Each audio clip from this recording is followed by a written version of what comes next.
Alright, so you just watched Kaguya, and now you want more romance anime.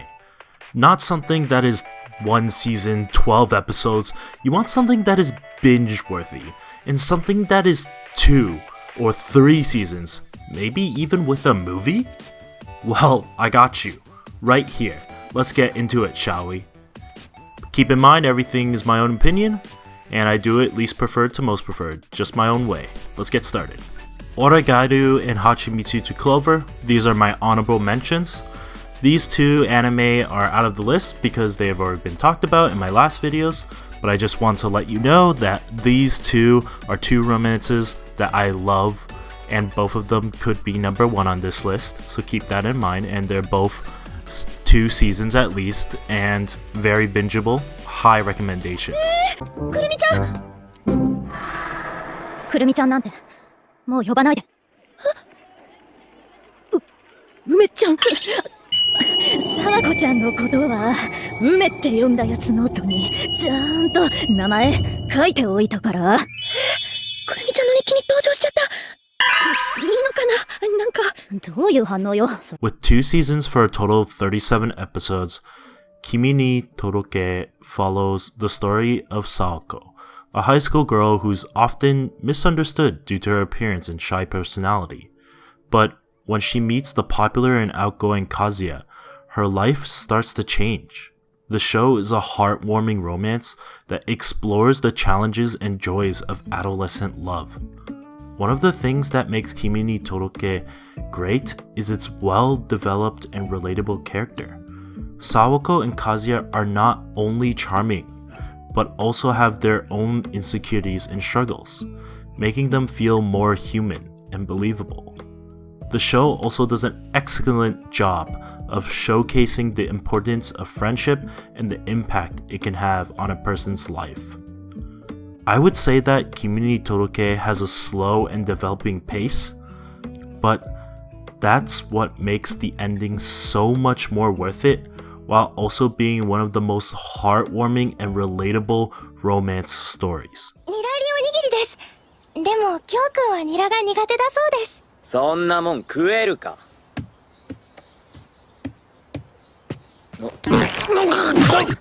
食え。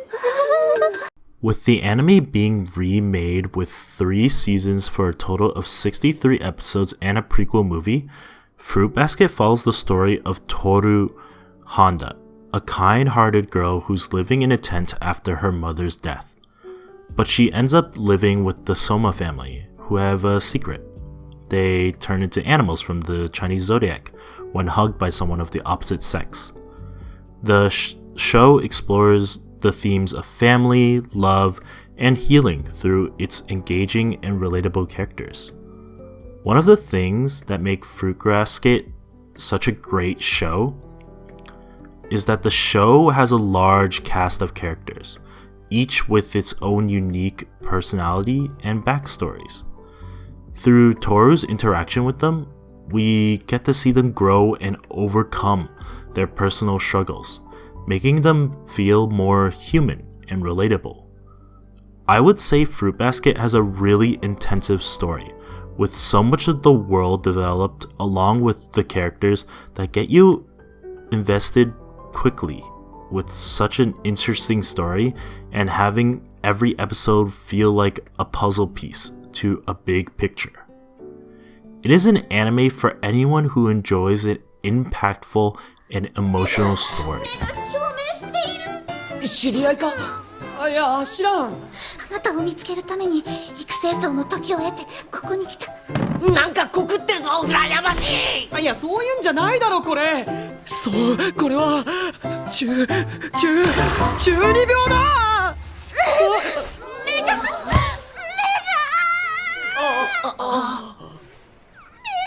With 2 seasons for a total of 25 episodes and a movie along with OVAs, Chunibyo follows the story of Yuga Togashi, a former Chunibyo, or 8th grader syndrome sufferer, who wants to start fresh in high school and leaves his past illusions behind. However, he meets Rika Takanashi, a girl who's still deep into her own delusional world, and their lives become intertwined. The show is a romantic comedy that explores themes of growing up, love, and self-acceptance. One of the things that make Chunibyo great is its quirky and endearing characters. Yuta and Rika in particular have a great dynamic, and their interactions are both funny and heartwarming.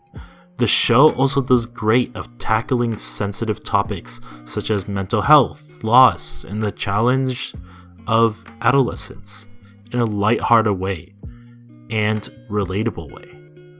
Chunibyo was one of my first romance shows of all time, and it really brings me back watching how comedic and emotional the show can get. Yes, there might be some cringe moments here and there, but I think the show makes the scenes really cool and atmospheric in many ways I didn't expect. Definitely a rom-com I thoroughly enjoyed until the end. でもう一つは俺みたいな虹オタに3次元の彼女がいるかもという間違いだらけの認識だ。じゃあ窓の外のあの人たちは何？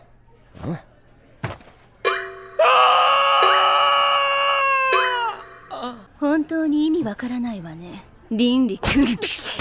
それが人との約束をすっぽかして他の女とデートしてた男の言い分かしら。With 2 seasons for a total of 24 episodes and a finishing movie, Saenai Heroine no Sodateko Kata follows the story of Tomoya Aki, an otaku who dreams of creating the ultimate dating sim game.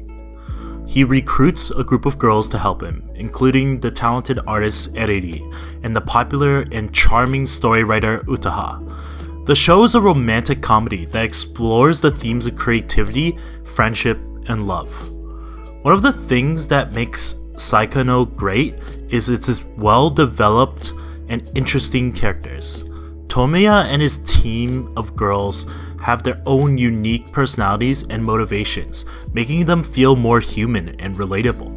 The show also does an excellent job of exploring the creative process and challenges of making a successful game.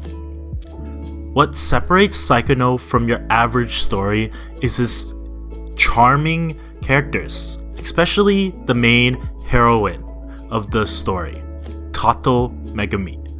Since the start of the series, Megumi never really fit in any character stereotype. In fact, she even looks and acts like a side character sometimes. But this is only making the anime more amazing, fitting into the English title of the show, How to Raise a Boring Girlfriend.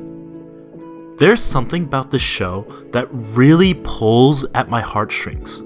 I know the show can be just seen as an ecchi harem comedy, but the way they wrap it up and show the growth of each individual characters, unlike a lot of harems out there, is something that really impressed me, and having an actual conclusion to the romance was definitely an emotional statement that I will never forget. からかわれている先輩も痛く可愛いことに気づきました。裏切り者！野鳥さん、佐藤さんがいじめる！もう弱い者いじめはダメよ。どっちがだよ。刀触んな。もう何か日頃よっぽどイライラすることでもあるの？ねえよ。ごめんなさい。With 3 seasons for a total of 39 episodes and a finishing movie, while also having an alternative story of 12 episodes called www.working that I would also highly recommend, Working follows Sota Takanashi, a lover of small, cute things who start working at the family restaurant, Waganari, in Hokkaido. He quickly realizes that his colleagues are a quirky bunch, including childlike Popora, the katana-wielding Yachio, the intimidating head chef Jun, the subtle, sadistic sous chef Hiromi, the lazy manager Kyoko, and the waitress, Mahiru Inami, who has a painful fear of men. Despite the chaos, Takanashi takes joy in doting on Popora, which only fuels her complex on how young she looks. As he navigates the hilariously unpredictable environment, Takanashi learns to adapt to his colleagues' quirks and antiques, resulting in a non-stop hilarity and shenanigans. Working does an excellent job at capturing the mood and personalities of each character in the series, and this is really evident in the special and the ending movie. Each character was given their own spotlight to highlight what they are known for without taking up too much or too little time. The cast reminds me of something like Konosuba or Grand Blue, as I think the voice actors are having a lot of fun in this story, and the interactions are extremely hilarious and flow really well. The development of the interactions between Takanashi and the whole cast really grows throughout the story.